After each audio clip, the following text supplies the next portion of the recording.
Promoting সংক্রান্ত ঝামেলার জেরে বন্ধুর হাতে ছুরি, আহত বন্ধু। গতকাল রাতে ঘটনাটি ঘটেছে বাঁকড়ার করাতকল এলাকায়। এই ঘটনায় পুলিশ দুজনকে আটক করে জিজ্ঞাসাবাদ করছে। আহতকে ভর্তি করা হয়েছে হাওড়া জেলা হাসপাতালে। পুলিশ সূত্রে খবর, বাঁকড়া করাতকল এলাকায় গত 4 বছর ধরে প্রমোটিং ব্যবসা করেন শেখ বশির এবং তার বন্ধু ওয়াহাব মোল্লা। গতকাল রাতে একটি নির্মীয়মান বাড়ির মধ্যে মদের আসর বসে ওয়াহাব মোল্লা এবং তার বন্ধুরা। সেখানে শেখ বশিরকে ডাকে ওয়াহাব। অভিযোগ, পুরনো শত্রুতার জেরে ওয়াহাব বশিরকে গালিগালাজ করতে থাকে। এতে বশির তাকে চড় মারলে পকেট থেকে ছুরি বার করে ওয়াহাব তার পেটে মেরে দেয় বলে অভিযোগ। ঘটনাস্থলে রক্তাক্ত অবস্থায় লুটিয়ে পড়ে সে।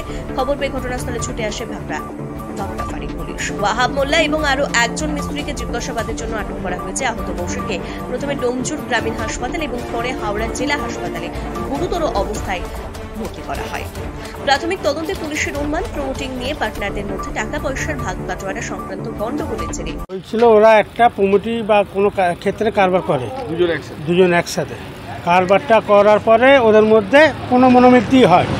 হওয়ার পরে ওরা কি করে, 3 জন মদ খাচ্ছিল ছাত্র, তখন ওই 8টা, সাড়ে 8টা, 9টা এমনি হবে। তারপরে একে ডাকে ফোন করে, ডাকার পরে একে 2-একটা গালাগালি দেয়। গালাগালি দিবার পরে একে করে হেনস্থা করে ছুরি দিয়ে। তার মতো ছুরি দিয়ে মারার পর ওই যে রক্ত, ওই যে বডিতে আছে, ওই রক্ত বেরোবার পরে আমরা কি করি, আমরা কাছে ফোন আসে, আমরা সঙ্গে সঙ্গে ডোমজুর নিয়ে যাই। ডোমজুর যাওয়ার পরে ওইখানে আমরা মেডিকেল ক্লেম করি। মেডিকেল ক্লেম করে ডোমজুর হসপিটালে যাওয়ার পরে হাওড়া এফআইআর করে দিয়েছে। হাওড়া না হয় পিজি, অবস্থা খুব খারাপই আছে। ওই প্রমোটিংয়ের কাজ করে।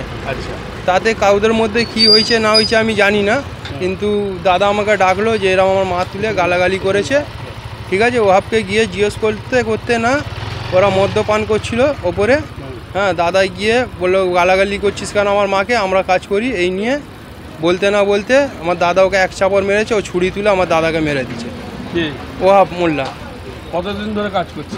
কাজ করছে প্রায় 4-5 বছর ধরে। আর এরকম কিছু মিলে প্রমোটিং, হ্যাঁ, আরও সব পার্টনাররা আছে, সব মিলে করে, কিন্তু এদের মধ্যে ভেদাভেদ আছে কী নিয়ে সবসময় এইগুলো ঝামেলা করে।